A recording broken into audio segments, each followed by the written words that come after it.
il décide de demander directement au patron s'il a une place pour lui.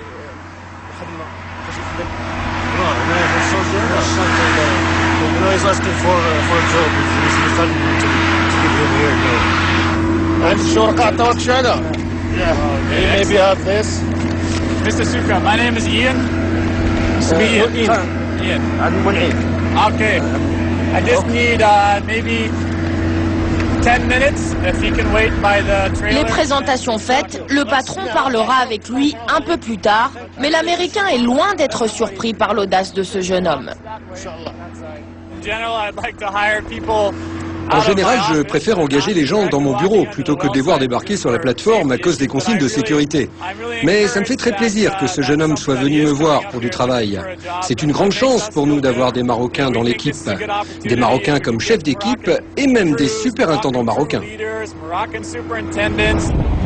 Ils ne sont que 2 étrangers sur cette plateforme où 30 personnes travaillent. La main-d'œuvre ici est essentiellement locale, c'est justement l'expertise des Marocains qui est recherchée par ces Américains. Si nous poursuivons le forage, je crois qu'il y a beaucoup d'opportunités, beaucoup de potentiel. D'ailleurs, vous savez, à travers le monde, on voit de plus en plus de sociétés qui recherchent l'expertise locale en matière de champs pétrolifères. Moi, je trouve ça très bien. Robert Wooten, le superintendant, vient juste de terminer sa journée.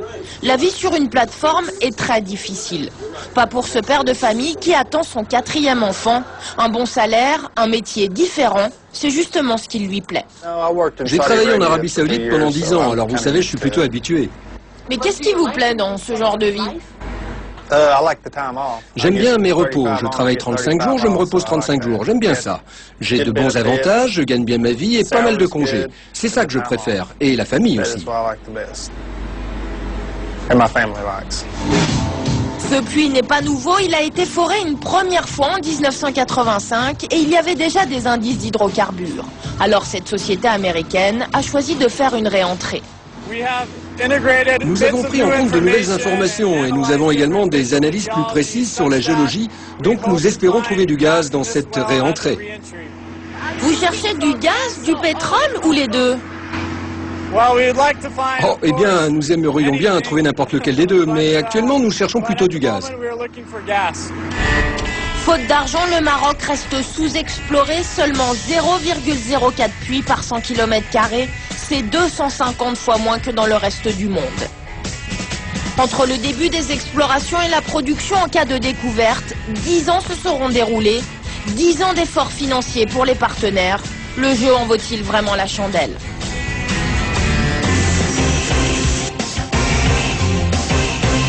Le jeu de la prospection pétrolière en vaut-il vraiment la chandelle? Madame Benkhadra, bonsoir. Bonsoir. Vous êtes ministre de l'énergie et des mines, vous êtes aussi directeur général de l'ONIM qu'on a vu dans le reportage. Vous êtes donc Madame Pétrole au Maroc, donc personne mieux que vous ne peut répondre à cette question. Est-ce que ça vaut vraiment le coup de continuer à chercher du pétrole au Maroc? Écoutez, la recherche pétrolière est un long processus. Comme ça a été dit au niveau de ce reportage, c'est un processus très risqué, très capitalistique, et il faut vraiment beaucoup d'optimisme et de persévérance pour aller jusqu'au bout des choses.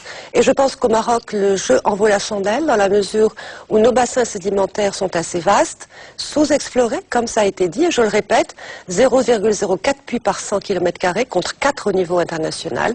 C'est vraiment notoirement insuffisant quand on se compare à des zones productrices. En citant encore un exemple, au niveau mondial, 71 000 puits ont été forés en 2007. 18 000 pratiquement en Moyen-Orient, 1800 en Afrique, 300 à peu près en Algérie, 460 en Égypte, 2 au Maroc en 2007. Heureusement, il y en aura 5 en 2008 et pratiquement nous avons fait les 5 et probablement 14 en 2009. Donc les efforts qui sont menés depuis quelques années sont encourageants. Les partenaires croient dans les capacités du Maroc, mais il faut vraiment investir beaucoup et travailler davantage pour pouvoir aller jusqu'au bout de ce potentiel. Mais alors, est-ce qu'aujourd'hui on a quelques indices qui pourraient nous permettre de statuer si oui ou non on a des gisements pétroliers conséquents? Alors, nous avons des bassins sédimentaires sur lesquels il y a un certain nombre de travaux qui se font, parce qu'il ne faut pas oublier que la recherche pétrolière ou gazière connaît plusieurs phases successives, depuis la géologie jusqu'au forage. Entre les deux, il y a les travaux de sismique, 2 dimensions ou 3 dimensions, qui permettent d'affiner les paramètres du bassin, du système pétrolier, à savoir est-ce qu'il y a une roche réservoir, est-ce qu'il y a eu un système de migration, est-ce qu'il y a, si vous voulez, les éléments d'un système pétrolier, et chacun de ces paramètres doit être affiné par des études très pointues qui demandent beaucoup de temps, beaucoup d'argent et de l'interprétation. Donc aujourd'hui, on a des probabilités qui se sont affinées. On a une connaissance dans certains bassins de possibilités de disponibilité d'hydrocarbures, mais il faut aller jusqu'au bout du processus, à savoir faire des forages. Les forages coûtent cher, nous n'en avons pas fait assez. On vient de le citer à l'instant, qu'on a une densité de forage très basse. Et donc, en fait, il faut forer davantage et il faut motiver davantage les opérateurs à venir forer pour pouvoir aboutir à une meilleure connaissance du potentiel et dire oui, ici il y a. Mais en tout cas, il y a des bassins offshore, il y a des bassins onshore. Prenez le cas, par exemple, du bassin du Ralb. Bon, il y a des indices de gaz et il se confirme. Justement, l'annonce a été faite il y a un mois. On a découvert du gaz naturel dans le Ralb. Est-ce que c'est un tournant dans la recherche pétrolière? Qu'est-ce que ça va avoir comme conséquence? En fait, le Ralb est connu pour être une zone à gaz depuis les années 40, puisque les premiers forages ont été faits à l'époque sur ce bassin-là, et on a du gaz biogénique. Nous avons d'ailleurs une production dans la région qui alimente la Société des cartons et papiers, la CMCP, à partir de gisements en partenariat, marocain. Exactement, en partenariat entre l'ONIM et certains partenaires.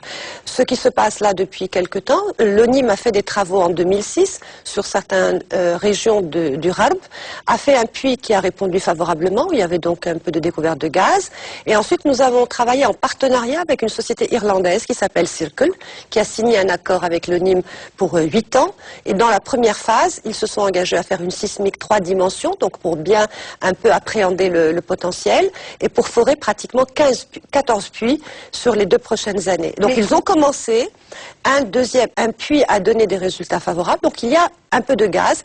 Il faut relativiser, c'est des petites poches, ce sera modeste, mais ça alimentera la consommation dans la région. À quelle hauteur? Est-ce que ça sera quelques industries ou c'est carrément toute la région qui pourrait être alimentée par ce gaz? Ça dépendra au fur et à mesure de l'évaluation exacte des réserves. On pourra mieux connaître, disons, le volume qui sera produit journalièrement, mais ça peut être les sociétés, quelques sociétés dans la région, les sucreries ou quelques autres entités. Donc tout ça s'affinera. Le deuxième puits en cours semble aussi donner des indications favorables, mais ce qu'il faut savoir, c'est que c'est des petits gisements, c'est une taille modeste, donc c'est 1 million de mètres cubes ou un peu plus, c'est pas des milliards. Ça ne va pas révolutionner la consommation de gaz au Maroc encore? Je ne pense pas, mais en tout cas, tout est bon pour alimenter des industries et pour, disons, contribuer à la disponibilité d'énergie dans notre pays. Alors, l'an dernier, ça a été mentionné dans le reportage, l'an dernier, vous avez signé des accords comme jamais auparavant. Il y avait un fort intérêt des compagnies pétrolières pour le Maroc. Le baril, à l'époque, était à $150. Il avait frôlé les $150. Aujourd'hui, le prix du baril est divisé par 3. Est-ce que c'est toujours intéressant de venir faire de la recherche pétrolière dans des pays comme le Maroc? On investit beaucoup, on ne sait pas, et même si on en trouve, ce sont des gisements qui, de toute façon, seront très coûteux. Alors, il y a, au niveau, disons, de l'attractivité du Maroc, ça ne date pas de l'année dernière, en fait il faut remonter à l'année 2000, quand le nouveau code des hydrocarbures a été promulgué, et grâce également au travail des équipes de l'ONIM, des géologues qui ont développé des concepts et qui ont fait une promotion active au niveau international, on a réussi sur les 5-7 dernières années à attirer près d'une trentaine de sociétés. Et donc chaque année, on renouvelle des contrats où certains arrivent à échéance et d'autres sont signés. Donc nous étions, entre 2000 et 2008, dans une période effectivement extrêmement favorable qui nous a permis d'attirer près de 30 sociétés. Près de 5 milliards de dirhams ont été investis par nos partenaires, globalement dans ce secteur, dont 90% par les partenaires. C'est vous dire que c'est effectivement les partenaires étrangers qui financent. Il est certain que si les cours se maintiennent à un niveau très bas, cela pourra impacter les efforts de recherche parce que ça ne concernera pas que le Maroc, c'est toute l'industrie qui en pâtit. On entend parler un peu ici et là au niveau de la presse presse spécialisée et des grands commentateurs de l'industrie pétrolière que les investissements vont peut-être légèrement baisser dans le domaine de la recherche, dans le domaine également du raffinage. Et donc, il peut y avoir une limitation des investissements, effectivement. Mais ça, c'est planétaire. Et le Maroc sera évidemment dans cet environnement international.